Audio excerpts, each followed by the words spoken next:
A graça e a paz do Senhor. Privilégio muito grande estar com os irmãos e irmãs nessa noite. Como o pastor disse, eu trabalho com a Visão Mundial e com a Kairos. A Visão Mundial, inclusive, acho que deixou material aí com vocês. A Visão Mundial é uma rede internacional de proteção à criança. Nós estamos em 98 países.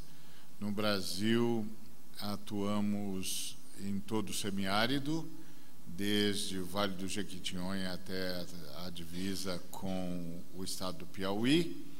Atendemos diretamente 80 mil crianças, indiretamente 450 mil crianças, protegendo-as da fome, do abuso, da ignorância, do analfabetismo e da angústia em relação ao futuro.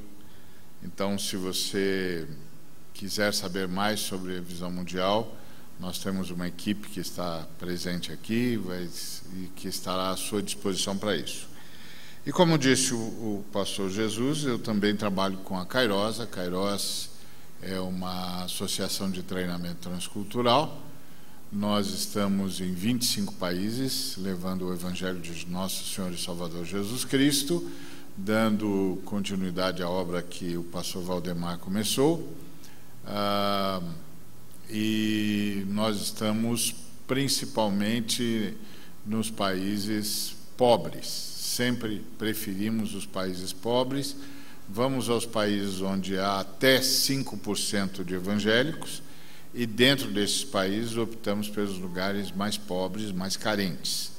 Estamos no México, na Venezuela, estamos no Peru, na Colômbia, no Equador, estamos na Bósnia, em Montenegro, na Espanha, estamos no Egito, no Senegal, no Cabo Verde, na Guiné-Bissau, estamos para entrar no Malawi, no Moçambique, estamos entrando na Jordânia, estamos no Laos, no Camboja, nas Filipinas, na Indonésia, na China, no Nepal, na Caxemira. Estamos onde o Evangelho ainda não é conhecido, e crescendo e nos preparando para irmos para lugares ainda mais angustiantes, mas onde o Evangelho de Nosso Senhor Jesus Cristo, a pessoa de Nosso Senhor e Salvador Jesus Cristo, precisa ser conhecida para o bem dos povos, para a transformação das vidas, para a reconstrução da noção de humanidade. Todas as vezes que a pessoa de Jesus Cristo vai se empalidecendo na história, a humanidade começa rapidamente a caminhar para a guerra, para a destruição, para o abuso, para o assassinato, para toda sorte de malignidade. A palavra de Cristo, a pessoa de Cristo, a luz de Cristo, faz toda a diferença na história, faz toda a diferença na sociedade. Onde a luz de Cristo chega, mesmo que nem todas as pessoas se convertam, toda a sociedade é afetada. Toda a sociedade é afetada porque a luz de Cristo chegou. Estava conversando com um irmão que esteve falando com um irmão indiano que já era a 4ª ou 5ª geração de cristãos, que é muito raro na Índia, porque os ancestrais dele se converteram com Guilherme Carey, primeiro missionário, ou segundo missionário, não, primeiro missionário que foi para a Índia. E aí esse irmão que estava conversando com esse irmão da Índia, perguntou para o irmão da Índia se ele podia falar um pouco sobre Guilherme Carey, uma vez que a família dele havia convivido com Guilherme Carey. E aí aquele homem, com muito respeito e com um profundo temor de Deus, disse: o irmão Carey iluminou a Índia. E aí começou a dizer tudo o que ele fez. As universidades que ele criou, os livros que ele traduziu para o hindi, as escolas que ele criou, as leis que foram mudadas por causa da pregação dele. E aí ele disse: o irmão Carey iluminou a Índia, onde o Evangelho de nosso Senhor e Salvador chega, não apenas há conversões pessoais, mas toda a sociedade é iluminada. Há uma nova realidade que surge e uma nova perspectiva do que seja a humanidade. Então, a obra missionária é responsável por isso. Certa feita, estava assistindo a entrevista de um filósofo que não é cristão, acho até que não tem fé nenhuma, e perguntaram para ele se ele via os cristãos como um ponto positivo ou um ponto negativo na luta pelos direitos humanos. E aí ele disse: sem os cristãos não haveria noção de direito humano. Foram os cristãos que disseram que os seres humanos eram dignos.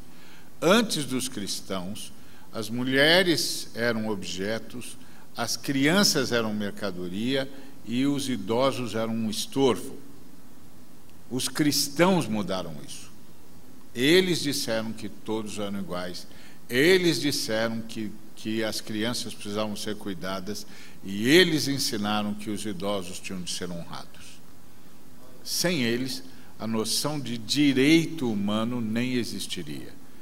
Então, isso é o Evangelho.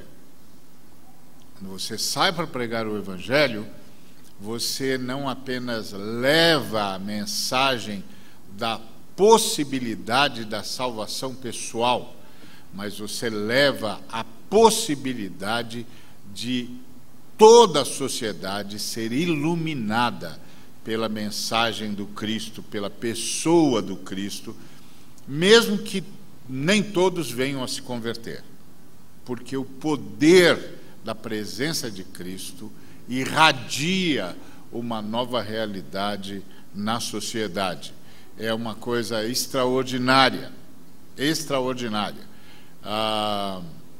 Dizem que quando os portugueses estavam na região de Goa, na Índia, era uma colônia deles, porque eles foram os primeiros a chegar lá, tinha um ditado na Índia, isso nos idos do século XVI. E o ditado que havia na Índia era o seguinte: quando alguém em algum lugar da Índia se sentia prejudicado e clamava por justiça, então as pessoas respondiam: se você quer justiça, vá a Goa, onde reinam os cristãos. Isso é o Evangelho, a força do Evangelho. Então, missão está nessa perspectiva de um Evangelho que é transformador, além de redentor. E eu queria compartilhar com os irmãos e irmãs nessa noite um pouco sobre a obra missionária como aferidora da igreja. Por exemplo, os irmãos usaram como lema para esse encontro Lucas capítulo 5, versículo 5. Sob tua palavra lançarei as redes. Essa é uma cena extraordinária, não vou discorrer sobre ela, quero apenas começar com ela, mas é uma cena extraordinária na relação entre Jesus e os seus discípulos. Todos nós conhecemos a história, como os discípulos tinham passado a noite toda tentando pescar e não conseguiram peixe algum, e na manhã, já frustrados, estavam se preparando para recolher as suas redes, os seus barcos, etc. Quando Jesus chega, está a falar com a multidão e pede ajuda para um deles, pede para ir ao barco, ele então deixa, e é o barco de Simão, e Jesus então fala com toda a multidão e termina o seu trabalho com aquelas pessoas, e aí então pergunta sobre a situação, e a situação é trágica, porque eles não conseguiram pescar peixe algum, e aí Jesus disse para eles se fazerem um largo e lançarem as redes. Era uma ordem absurda, porque a pescaria se faz de noite, era de manhã, os cardumes não estão mais à flor da água, eles vão para os lugares mais abissais, mais ao fundo, ficam inalcançáveis, pelo menos naquele tipo de pesca. E nem fazia mais sentido, porque no melhor horário, os melhores profissionais da pesca tentaram pescar e não conseguiram. E aí Jesus diz para que Simão lance as redes. E a resposta de Simão torna esse texto uma aferição. Ele explica para Jesus que eles trabalharam a noite toda e que eles não apanharam nada. E eles eram profissionais da pesca. Eles sabiam localizar os cardumes, eles sabiam por onde eles passavam, em que lugar eles estariam, qual era a melhor hora para pescá-los, qual era a melhor forma de fazê-lo, que rede eles deveriam usar. Eles eram profissionais. Jesus era um artesão, era um carpinteiro, gente boa toda a vida, mas não era pescador. E aí Jesus diz, lance as redes. Essa palavra de Jesus é uma palavra que testa o Simão. O Simão acreditou, por acaso, que ao lançar as redes, colheria os peixes que não colhera, que não pescara durante a madrugada? Não. O Simão, porventura, acreditou que Jesus realmente sabia do que estava falando? Não. Não. Jesus não sabia do que estava falando na perspectiva do Pedro, porque ele que era pescador. Ele sabia o que estava falando. Por acaso ele achava que Jesus tinha algum segredo com os peixes que os pescadores não tinham, sabia alguma coisa sobre peixe que um pescador experimentado como ele não soubesse? Não, claro que não. Então por que ele lançou a rede? Porque ele era discípulo, porque ele recebeu uma ordem, e isso é que aferia o discipulado dele. Qual é a única maneira de você acreditar que Pedro realmente é discípulo de Jesus?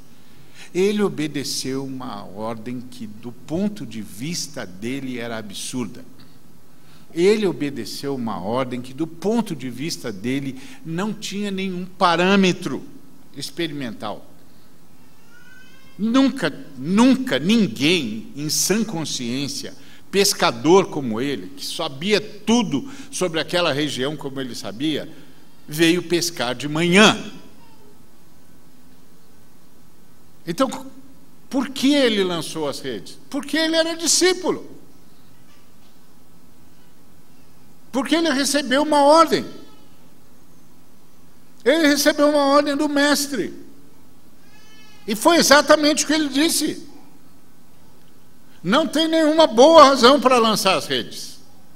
Nós já pescamos, já trabalhamos a noite toda, que é a hora, o momento de fazer pesca. E nós não apanhamos nada. Mas, sob a tua palavra, lançarei as redes. Então, o que é que a ordem de Jesus aferia? A fé de Pedro? Não. Jesus não fez um apelo à fé de Pedro. Não diz, creia em mim. E às vezes Jesus fazia isso. Jesus chamava as pessoas à fé. João 14 mesmo, ele diz, crede em Deus, crede também em mim. Mas aqui ele não apelou para a fé.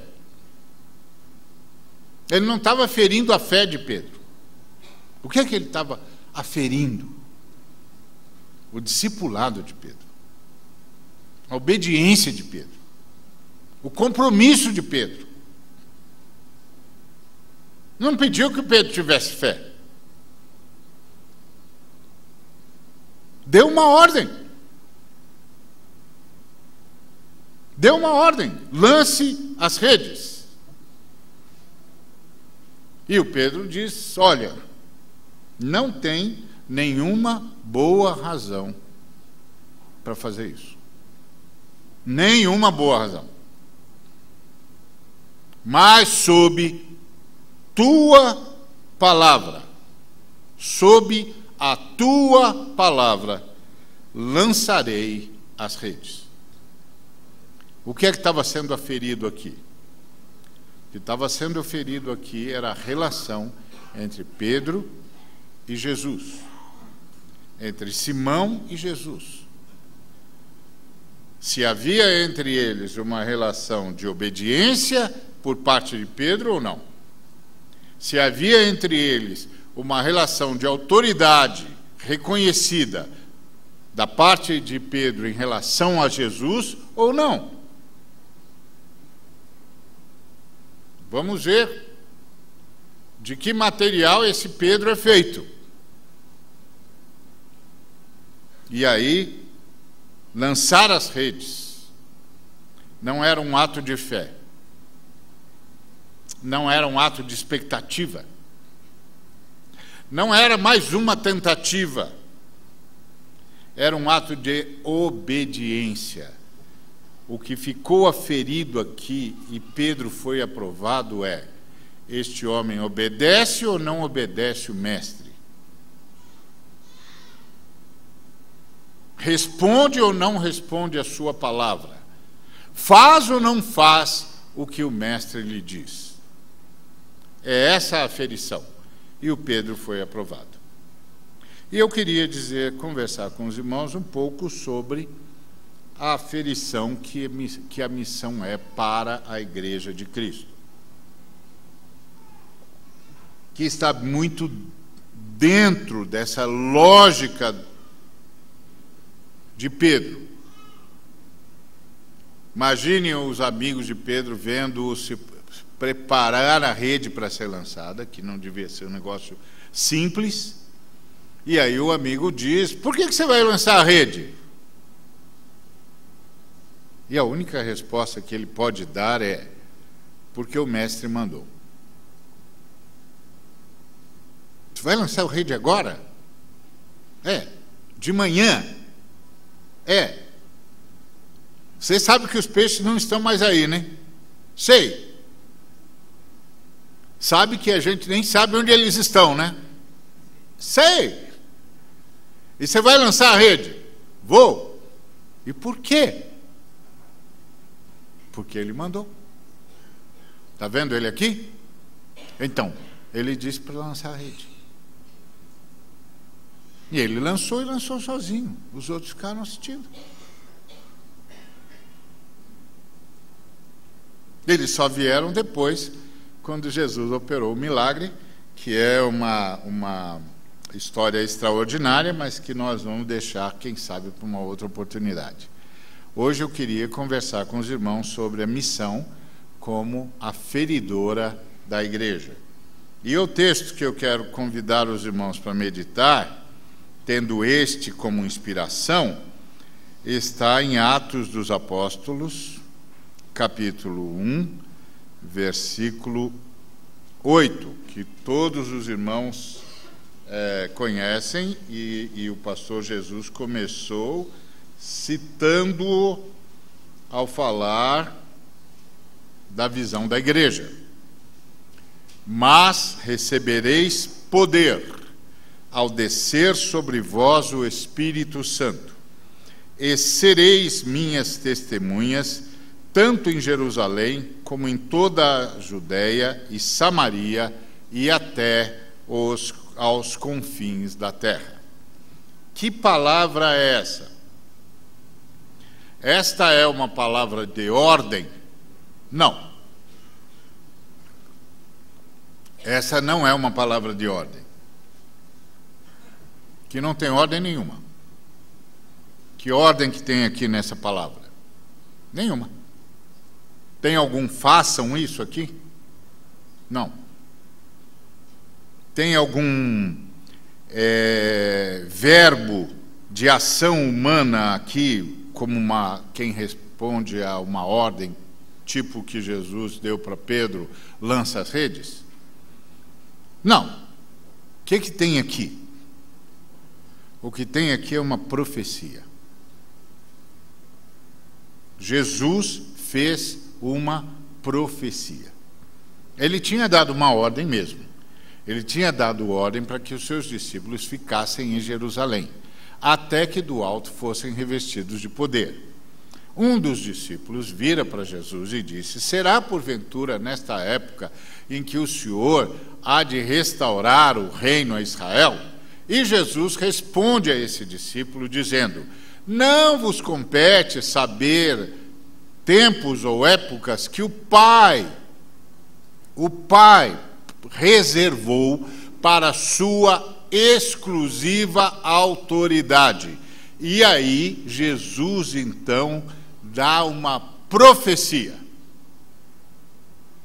Não vos compete saber tempos e épocas que o Pai reservou para sua exclusiva autoridade. E então Jesus profere uma profecia: mas recebereis poder ao descer sobre vós o Espírito Santo, e sereis minhas testemunhas. Não é, se pedirdes, recebereis poder, ou ao receberdes poder, decidam fazer a minha vontade,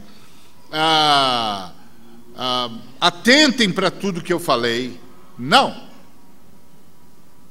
Aqui você tem uma profecia. Recebereis poder ao descer sobre vós o Espírito Santo, e sereis. Isso é uma profecia. A profecia descreve o que Deus vai fazer, avisa o que Deus vai fazer e descreve o que Deus vai fazer. Não pergunta se eu quero que Ele faça, não pergunta se eu entendo o que Ele vai fazer, não pergunta se eu concordo com o que Ele vai fazer. Apenas me notifica do que Ele fará. E a partir daqui, eu estou diante de uma aferição. A primeira pessoa que a profecia afere é o profeta, é óbvio.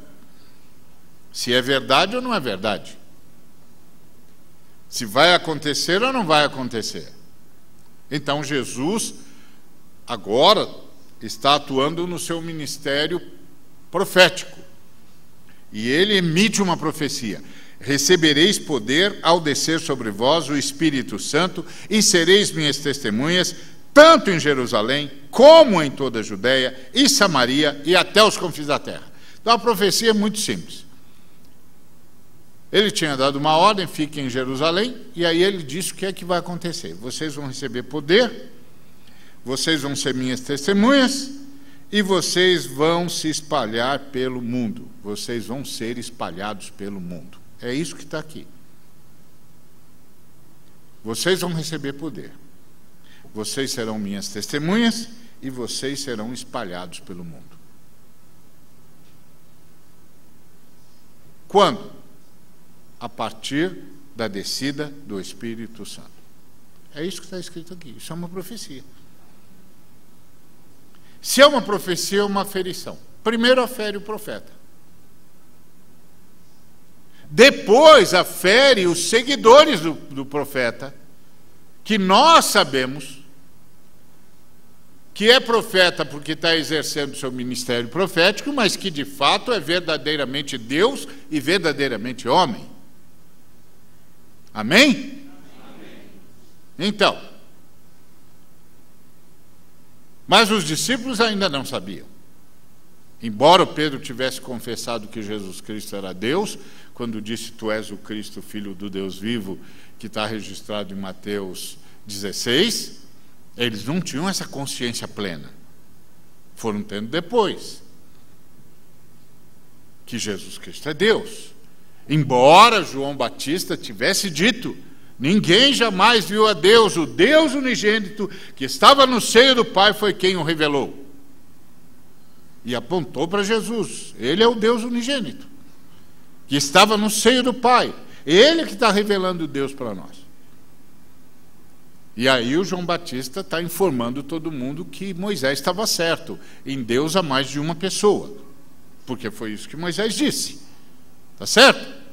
Moisés disse: Shema Israel, Adonai Eloheinu, Adonai Echad. Ouve, Israel, o Senhor nosso Deus.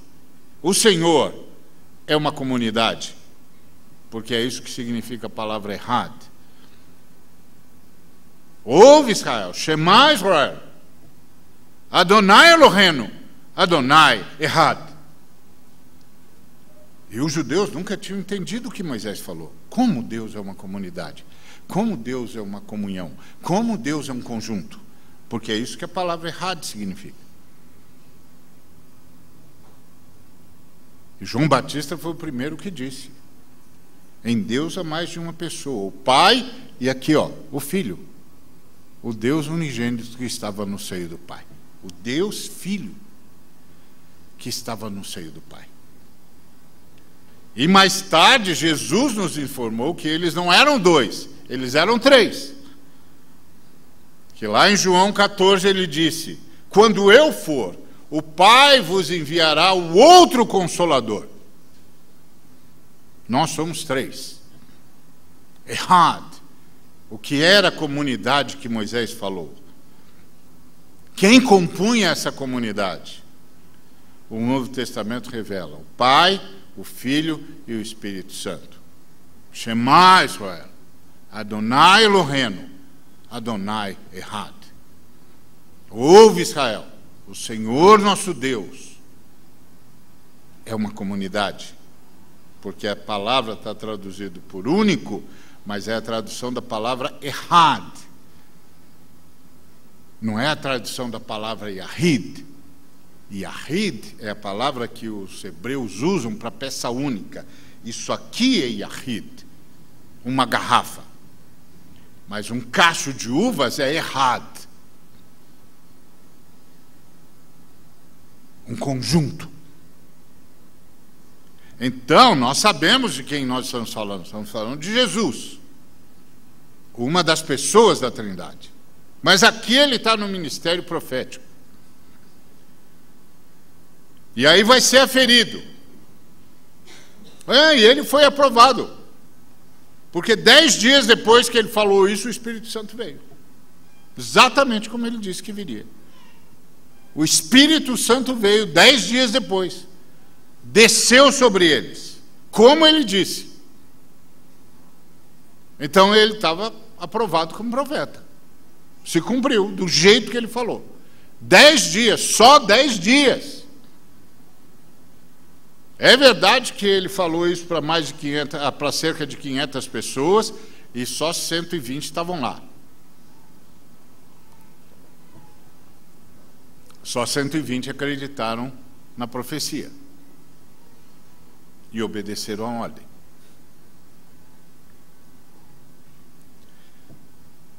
Então, da mesma forma como aqueles 120 que acreditaram, obedeceram à ordem e acreditaram na profecia, há igrejas que acreditam na profecia e há igrejas que parece que não acreditam na profecia. E é a profecia que afere a igreja. Porque isso aqui é uma profecia. Então isso significa que todos os discípulos de Cristo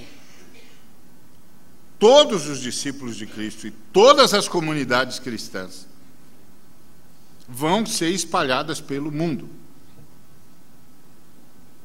Recebereis poder ao descer sobre vós o Espírito Santo e sereis minhas testemunhas, tanto como, simultaneamente, o Espírito Santo vai espalhar vocês. Então isso significa que se tem uma comunidade cristã e ela não está sendo espalhada pelo mundo, não está se espalhando pelo mundo, ela não está dentro da profecia.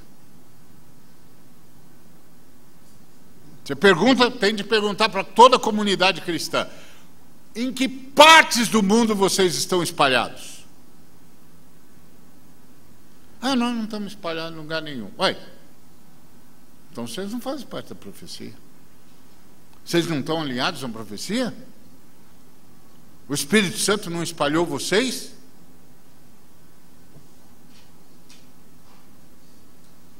O Espírito Santo espalha todo mundo.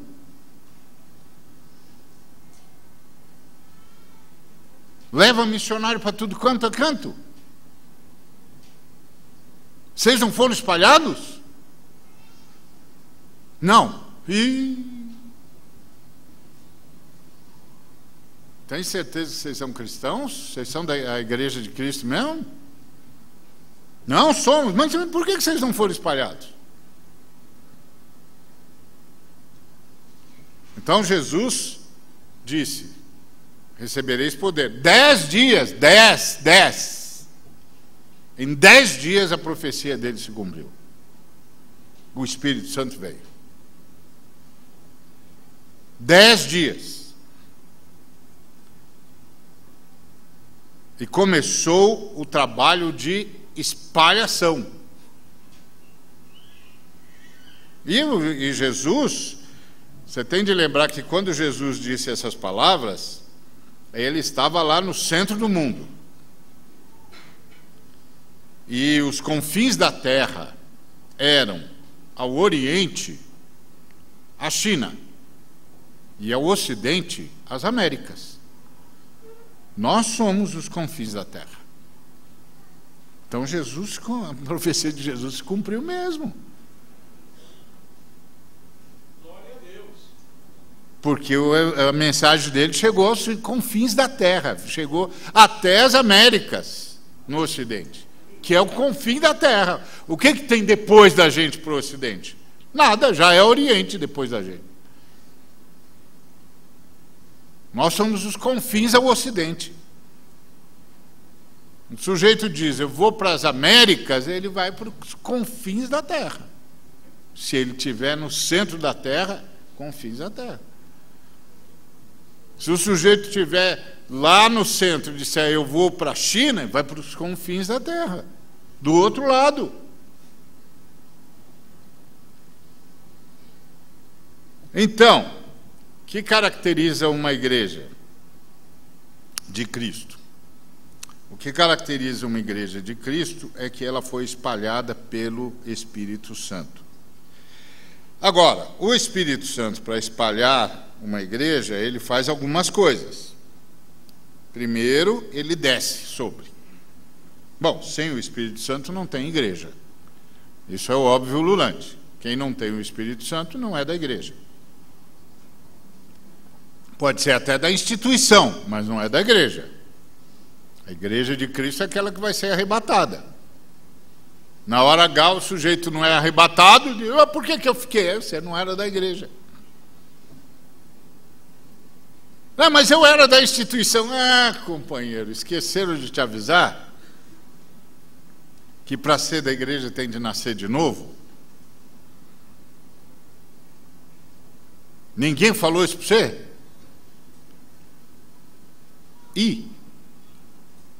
Sinto, não dá mais tempo, já estou indo.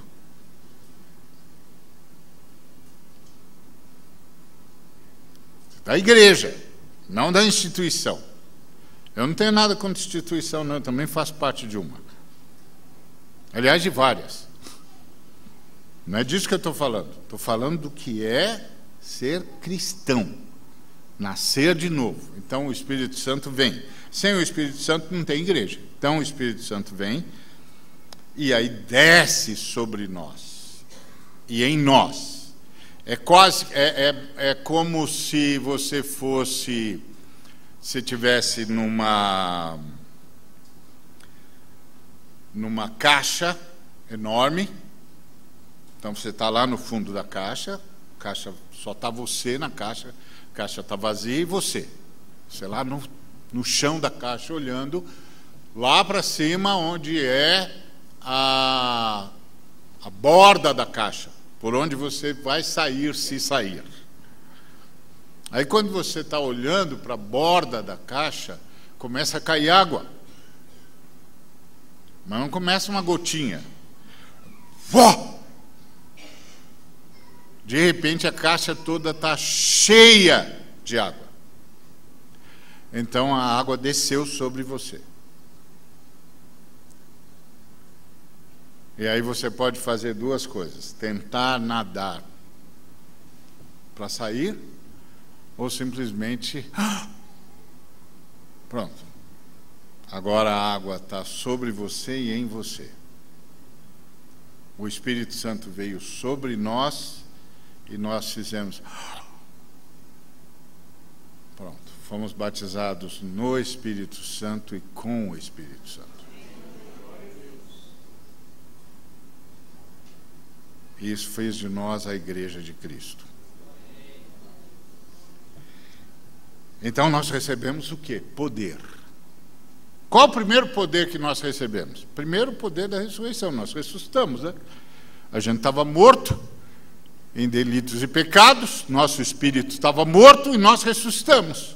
Amém? Amém. Ótimo, isso é maravilhoso.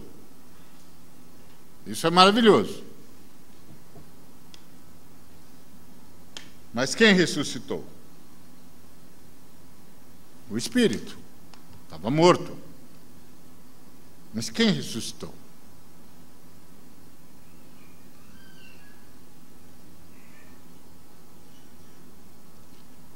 Todos nós que somos salvos temos o nome escrito no livro da vida. Amém?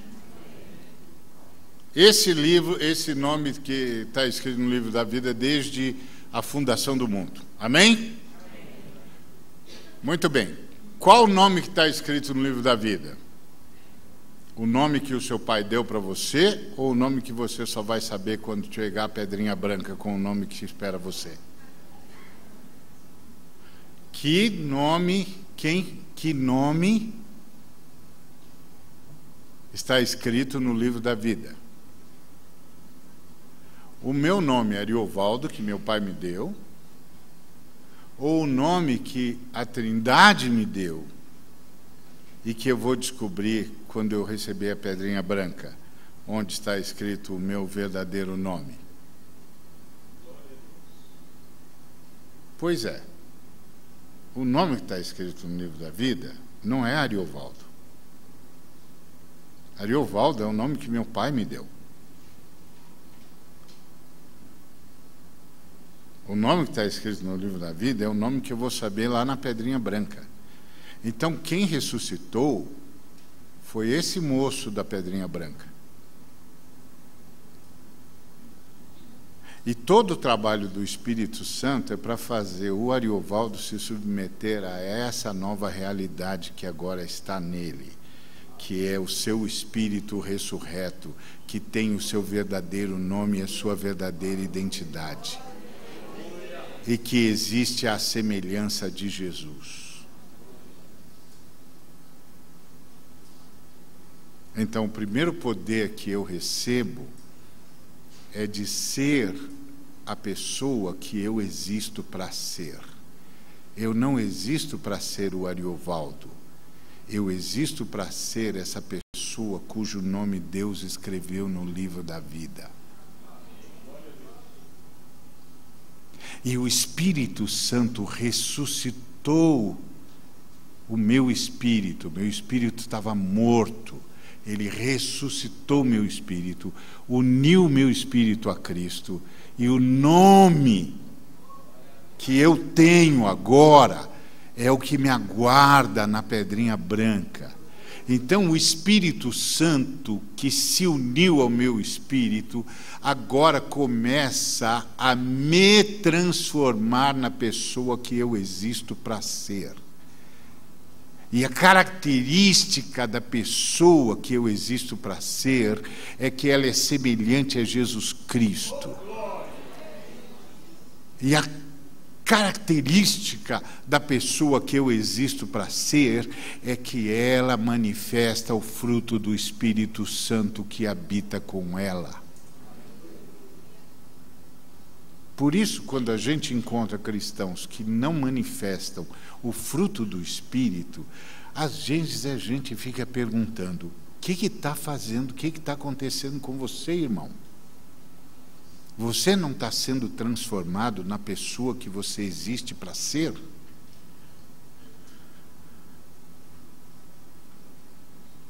Você ainda é a pessoa que os seus pais formaram?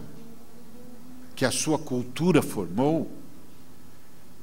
Que a sua formação construiu? Ainda não apareceu quem você existe para ser em você? Você ainda tem os mesmos preconceitos, os mesmos conceitos, os mesmos vícios, os mesmos problemas? Você ainda fala como eles? O que aconteceu? Você não recebeu poder para ser? Por que você não é?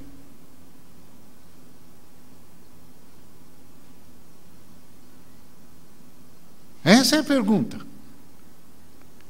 Por que você não está sendo? Você nasceu, você foi criado para ser esse sujeito ranzinza? Você foi criado para ser esse sujeito mal educado? Você foi criado por Deus para ser esse sujeito egoísta? Você foi criado por Deus para ser esse sujeito que não tem domínio sobre a palavra, que não é fiel, que não ama, que não é bondoso, que não é benigno, que não tem alegria, que não tem paz, que não tem amor, que não tem fidelidade, que não tem mansidão, que não tem domínio próprio, que não tem longanimidade? Não! Não! Uma coisa é o nome que seu pai te deu, outra coisa é o nome que espera você. Deus não veio consertar o Ariovaldo. Deus veio ressuscitar esse nome que estava no livro da vida. E essa é a igreja. A igreja é a reunião dos ressuscitados. A reunião dos ressurretos. Esse é o poder da igreja. A igreja é composta por gente que ressuscitou, cujo nome está escrito no livro da vida, e que não é o nome do batismo, não é o nome da certidão de nascimento, nem é o quadro mental que foi formado em mim e que eu apresento todas as vezes que eu digo eu sou o Ariovaldo.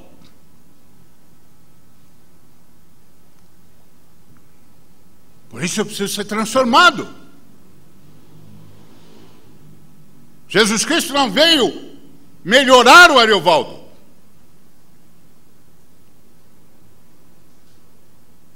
Ele veio matar o Ariovaldo. Para ressuscitar aquele cujo nome está escrito no livro da vida.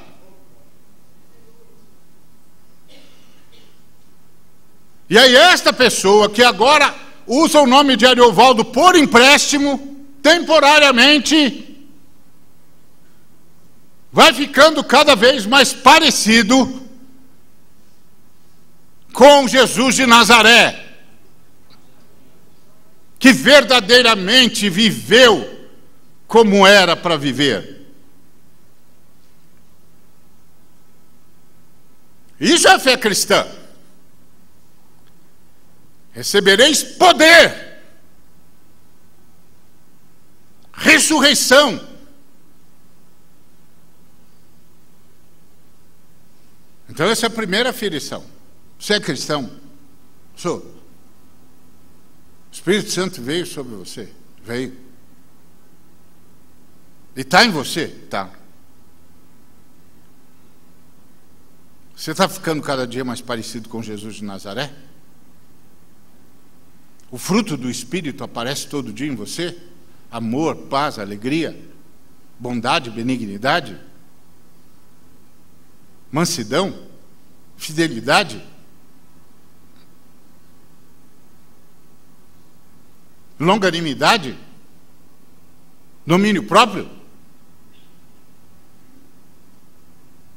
Você tem desejo por Deus como a corça que brama pelas águas de descanso? Você tem prazer na lei do Senhor? Isso não é tarefa, meu amigo.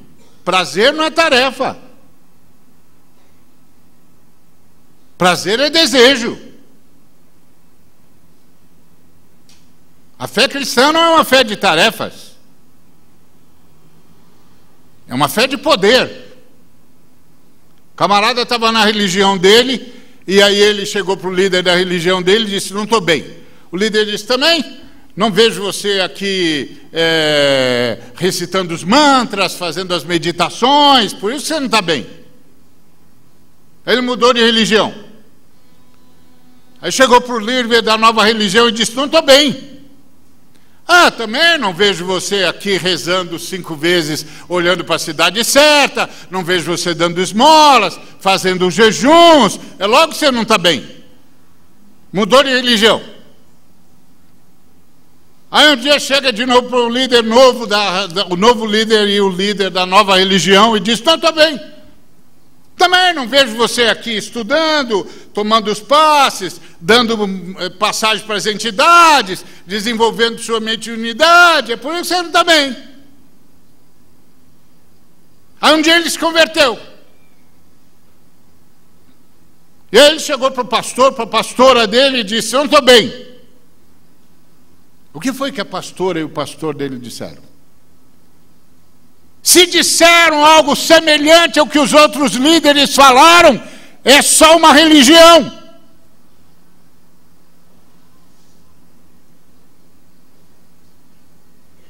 O que a pastora e o pastor dele disse foi: se ajoelha. Nós vamos orar por você. E nós vamos invocar sobre você o mesmo poder que ressuscitou a Cristo dentre os mortos.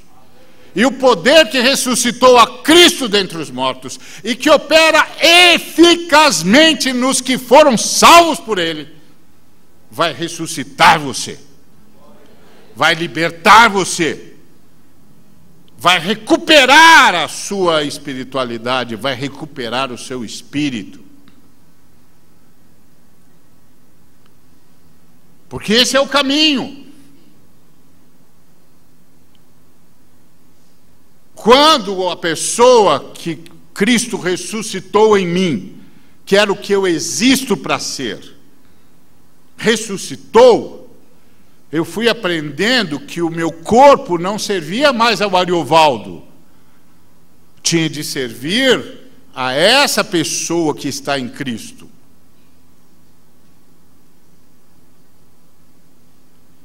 Que manifesta o Espírito Santo, o fruto do Espírito. Que as minhas faculdades mentais não eram mais para satisfazer o Ariovaldo como o Ariovaldo aprendeu a ser. Os sonhos do Ariovaldo eram sonhos de um morto. Os desejos do Ariovaldo eram os desejos de um cadáver. As procuras do Ariovaldo eram as procuras de um zumbi. Mas o Espírito Santo veio e ressuscitou o espírito que estava morto. cujo nome está escrito no livro da vida. E o Ariovaldo foi para a cruz.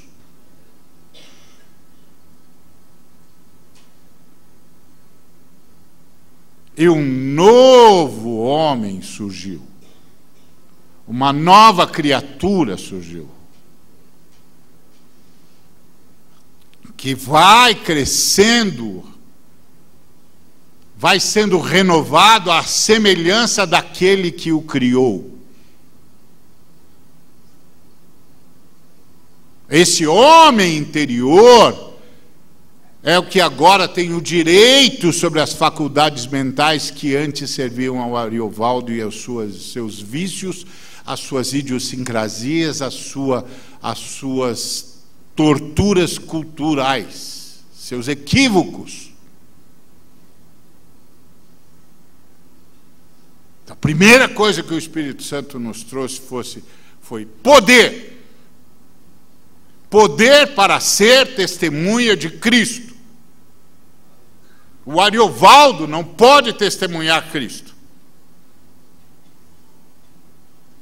O Ariovaldo é cheio de traumas.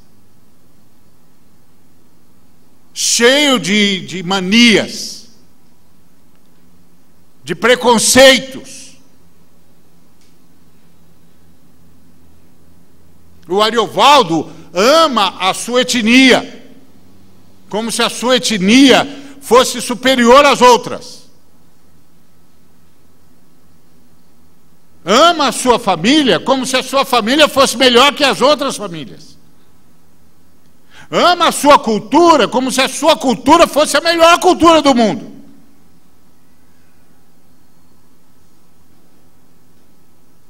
O Ariovaldo é fruto do inferno, que divide os seres humanos, que classifica os seres humanos, que explora os seres humanos, que transforma os seres humanos em meros objetos, que tem com os seres humanos um relacionamento de poder. Mas o Ariovaldo morreu.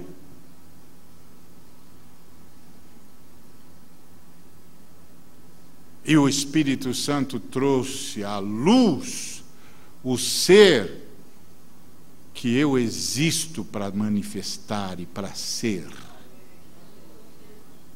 cujo nome está no livro da vida. Que nasceu de novo e nasceu debaixo do reinado de Cristo. Este ser está profundamente envolvido nessa profecia. Profundamente. Quantos problemas nós temos na igreja porque nós não discipulamos direito. Nós ensinamos as pessoas a melhorarem e não a morrerem. E nós não queremos que elas melhorem. Nós queremos que elas morram. Para que a pessoa para a qual elas existem para ser, apareça. Essa que está unida com Cristo. Que manifesta o dom de Deus. E o fruto do Espírito. E aí, como a gente não ensinou isso, ele fica resistindo ao Espírito Santo. Porque a hora que o Espírito Santo fere a sua cultura, ele diz não. Quando o Espírito Santo diz você está errado, não. Essa sua compreensão é cultural, ela é pagã, ela está errada. Não! E sabe por que ele resiste? Porque ele foi mal discipulado. Alguém ensinou para ele que ser discípulo de Cristo era decorar coisas. Era saber um montão de coisa de cor. Mas ser discípulo de Cristo é dizer não para si mesmo e ir morrer com Cristo para poder ganhar a vida que estava morta. Não foi isso que Cristo disse? Quem quiser seguir-me, diga não para si mesmo. Venha morrer comigo e eu vou ressuscitá-lo. Não foi isso que ele disse?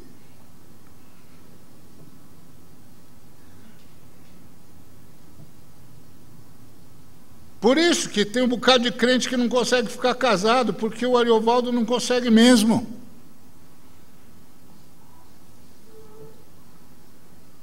Não consegue amar quem tem de amar, porque o Ariovaldo não consegue mesmo. O Ariovaldo ama só a si. É egoísta,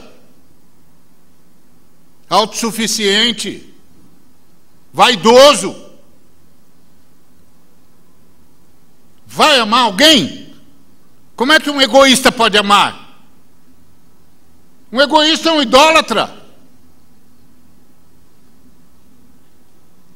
Ele não vai responder à profecia. Ele não vai se deixar espalhar.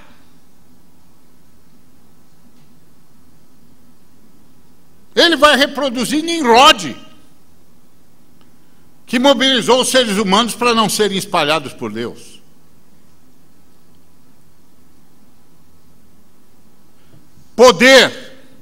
Poder da ressurreição.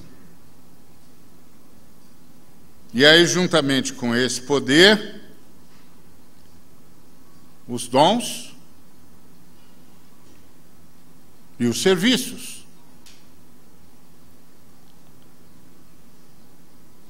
Primeiro, o poder de ser a pessoa que existe para ser, que é essa pessoa cujo nome está no livro da vida.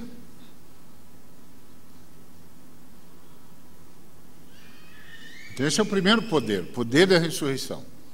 Depois, sim, o poder de manifestar Jesus, porque nós levamos a pessoa de Jesus, não um discurso sobre Jesus.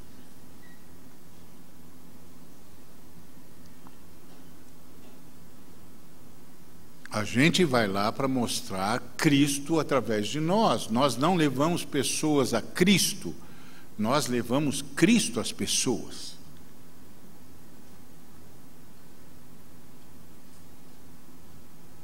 Você quer ver o que Cristo é capaz de fazer com um ser humano? Anda comigo. Você quer ver como Cristo pode levar um ser humano a amar de verdade? Fica na minha casa.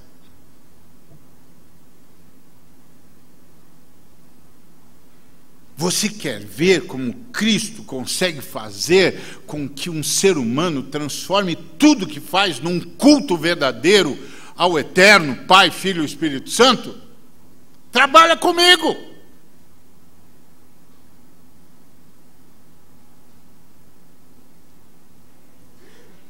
Eu sou testemunha de Cristo, da sua vitória sobre a morte, da sua ressurreição e do seu poder de ressuscitar todos os que se aproximam dele. Eu sou testemunha da ressurreição. Eu quem? O cristão, a cristã. Essa gente se espalha para o mundo. Uma igreja assim se espalha para o mundo. Porque não é primeiro em Jerusalém, é tanto quanto o Espírito Santo vai espalhar vocês. Uma vez eu falei com um homem que visitava Israel quase todo ano, se não todo ano, e ele fez amizade com um general, e ele pregava para esse general do exército israelense o tempo todo, e ele era um grande conhecedor das Escrituras, então era muito difícil abrir qualquer texto das Escrituras para ele que ele não mostrasse Cristo. E aí o general, quando estava já se dando por vencido, disse para ele assim: olha, parece que você tem razão, mas eu não posso aceitar o seu Cristo. Por quê? Não é o meu Cristo, é o seu Messias. Ele disse: sabe por quê? Porque o seu Cristo é contra o Estado de Israel. Por que o meu Cristo é contra o Estado de Israel? Porque ele quer fazer da gente todos missionários. Ele quer espalhar a gente para o mundo. O homem entendeu. Um montão de crente não entende. O homem não se converteu porque não queria ser espalhado. Disse: não, nós não podemos espalhar. E se a gente aceitar o seu Cristo como nosso Messias, ele vai espalhar a gente para o mundo. Ele quer transformar todo mundo em missionário. Exato. Essa é a marca do Cristo. Essa é a marca do cristão. Então, uma igreja, você chega para uma comunidade que manifesta a igreja de Cristo, e você pergunta: para onde vocês estão espalhados? Nós não estamos. Não estão? Não estão em lugar nenhum? Não tem nenhum de vocês em canto nenhum? Vocês não estão servindo a humanidade de alguma forma, em tudo quanto é canto? Levando Cristo para as pessoas? Através da palavra, das obras, dos pensamentos, dos sentimentos, de tudo? Testemunhando a ressurreição dele? Manifestando para todo mundo o que significa ser gente em Cristo? Não. Bem, então, como é que vocês podem dizer que são igreja de Cristo? Vocês não estão afinados com a profecia? Poder. Então, missão é natural da igreja. Missão é natural da igreja. Não é a igreja que não faz missão está com problema. Não, quem não faz missão provavelmente tem um grande problema, não é a igreja. Porque a igreja faz missão. Essas pessoas ressurretas, o Espírito Santo as espalha. Mas qual é o grande problema que o Espírito Santo tem? O Ariovaldo, que não quer ficar na cruz, que o tempo todo está dizendo: mas meu pai me ensinou. Meu pai era maravilhoso, mas não era Cristo.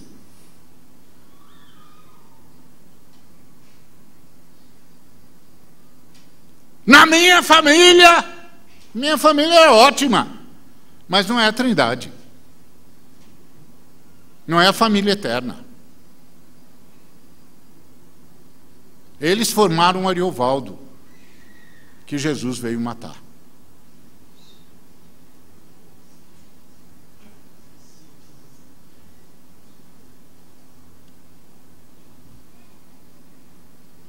Minha cultura é maravilhosa, mas não é celestial. Tem elementos celestiais nela? Tem. Mas tem do inferno também.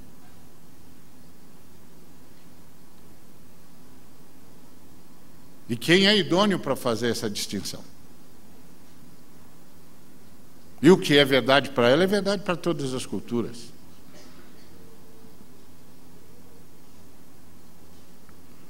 Poder. O irmão chegou para o pastor e disse: pastor, eu tenho um vício na internet, vício moral. O pastor disse: ok. Aí ele disse: o que é que eu faço? O pastor disse: nada. Nada, nada. Como assim nada? Nada, nada, nada. Não faz nada.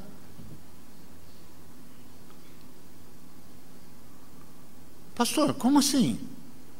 O pastor disse: você já tentou fazer alguma coisa? Já. Deu certo? Não. E você quer que eu te dê mais tarefa para quê? Você tentou fazer alguma coisa? Tentei. Deu certo? Você venceu o problema com o que você tentou fazer? Não. Então você quer que eu lhe dê mais tarefa para quê?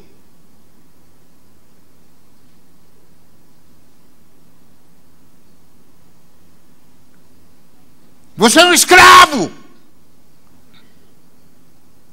Você só está aqui porque já descobriu finalmente que não tem mais como sair da escravidão.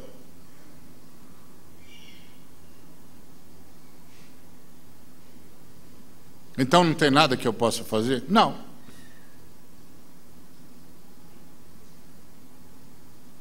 Estou escravo? Tá. Estou perdido? Exato, você não está aqui porque está perdido. Se você não tivesse perdido e desesperado já de tanta perdição, você não vinha aqui manchar sua reputação, né? Ferir sua vaidade, né? Não é não? É, pastor, é verdade. Então você está perdido. Aí ele disse: então não tem nada que possa ser feito por mim? O pastor disse: agora você fez a pergunta. Tem. Sistematicamente passe aqui, eu vou orar com você e por você. Só isso? Só? Mas orar é suficiente? O que você acha?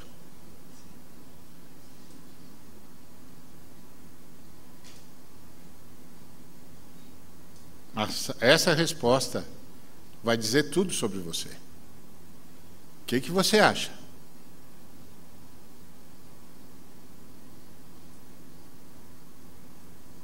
Hã? O que você acha?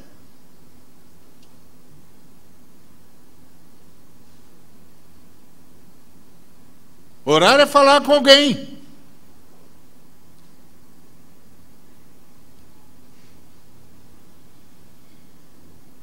Falar com esse alguém resolve ou não resolve?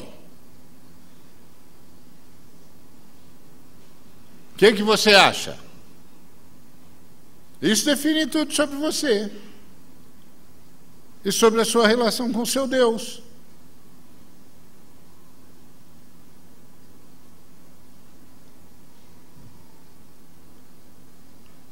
Aí o pastor disse: vou orar por você e com você.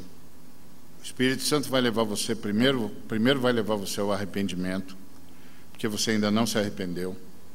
Você só está envergonhado. Mas você vai se arrepender. Depois que você se arrependeu, o Espírito Santo vai começar a sua libertação e isso vai ter idas e vindas. E nós vamos orando, orando, orando, até que o Espírito Santo termine o trabalho com você. Porque se o Espírito Santo não fizer, amigo, você já é escravo do diabo.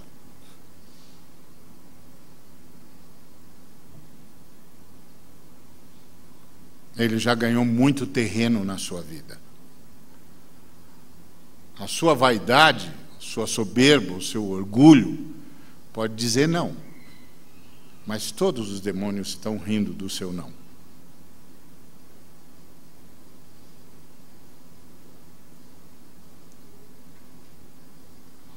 Então, a igreja que vai fazer missão, ela tem de suplantar a instituição e viver o corpo.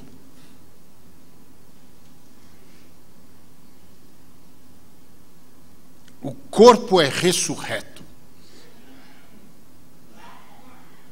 A história desse menino foi de libertação. Ele veio e sistematicamente o pastor foi orando, e foi acontecendo exatamente o que o pastor disse que ia acontecer, e hoje esse menino é um instrumento de Deus para a libertação de um montão de gente.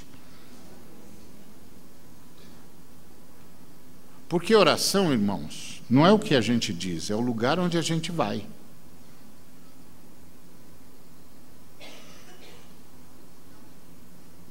É claro que não é o que a gente diz. O apóstolo Paulo diz que ninguém sabe orar como convém, que o Espírito Santo precisa interceder com gemidos inexprimíveis. Falou isso ou não falou? Então por que você acha que você sabe orar? O apóstolo diz que ninguém sabe. Então oração não é o que eu falo, é onde eu vou. Que garante a intercessão do Espírito Santo. Uma vez eu disse aos meus alunos quantos judeus oravam e quantas vezes por ano. E os meus alunos disseram: que isso, Ari? Impossível responder essa pergunta. Eu disse: essa pergunta é mais fácil de responder, rapaz. Hoje vocês estão com sorte, eu acordei bem. Como assim? Eu vou responder para vocês. Só um judeu orava, e só uma vez por ano.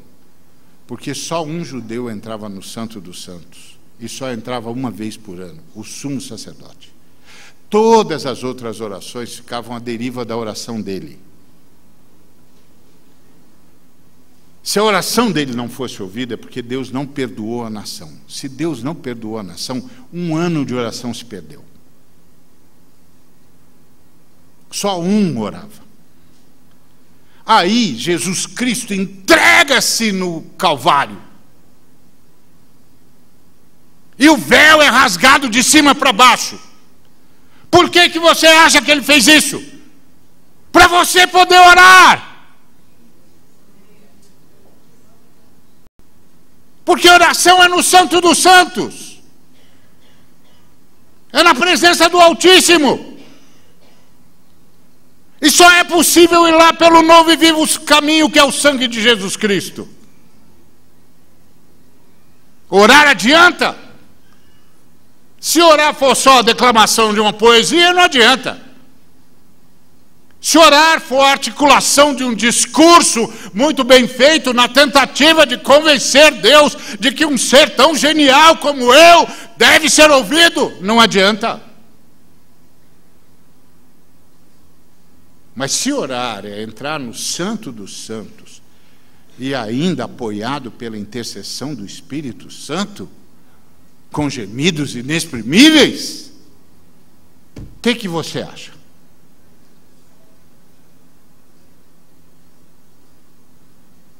É que tem um bocado de crente que só reza.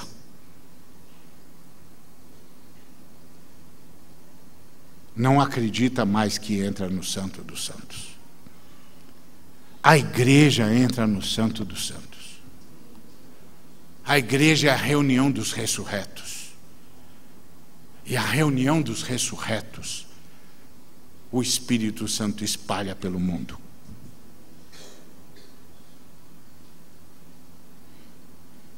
É a marca da igreja, cheia do Espírito Santo e espalhada pelo mundo, para testemunhar Cristo.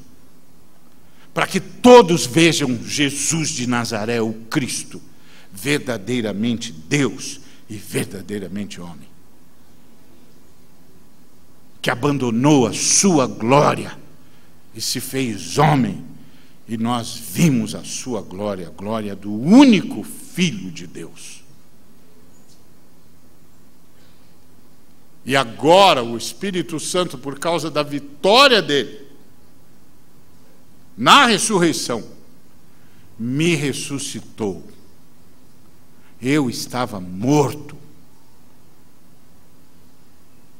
e ele me ressuscitou. E agora ele está me transformando no ser que eu existo para ser. Na pessoa que eu existo para ser. E esta pessoa manifesta o fruto do Espírito.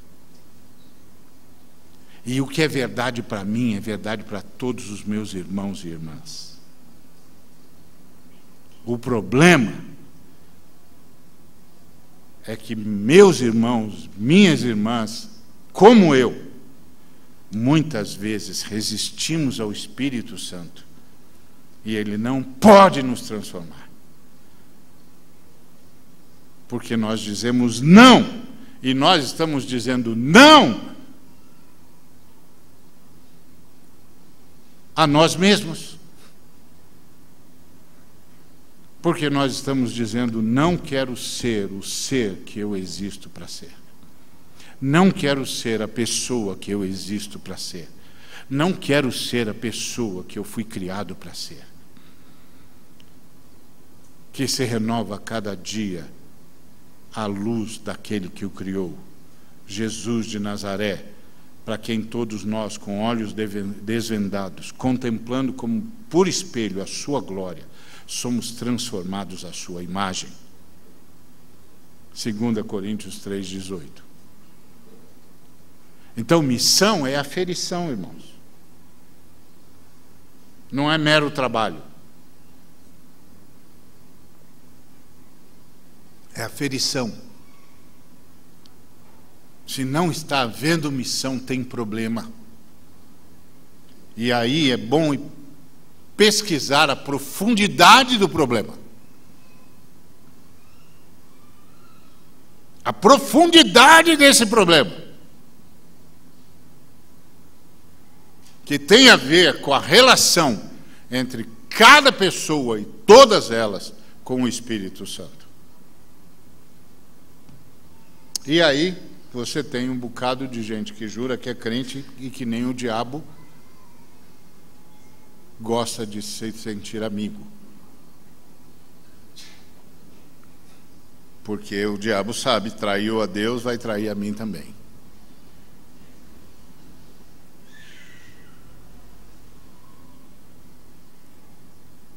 Nem o diabo quer.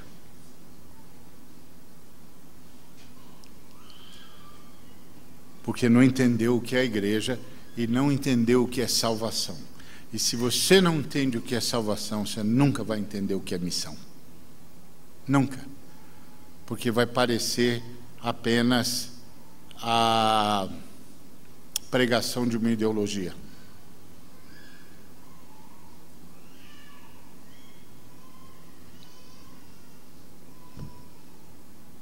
E aí vai ser para provar que a minha religião é melhor que a outra. E nós não saímos para mostrar que temos uma religião melhor. Nós saímos para apresentar uma pessoa. Para que aquelas pessoas que estão mortas possam ressuscitar. E todos aqueles seres humanos possam ser a pessoa que existem para ser. E a pessoa que você existe para ser não é ranzinza, não é intratável, não é demoníaca como você.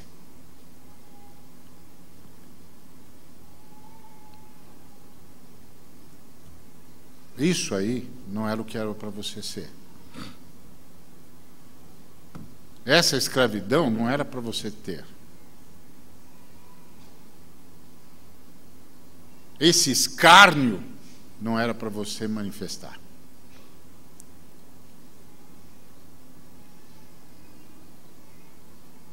Não teve salvação aqui, amigo. Ou se teve, eu e você estamos resistindo a ela. Então, por isso é tão difícil convencer que tem de haver missão. O Ariovaldo não sai do seu conforto de jeito nenhum.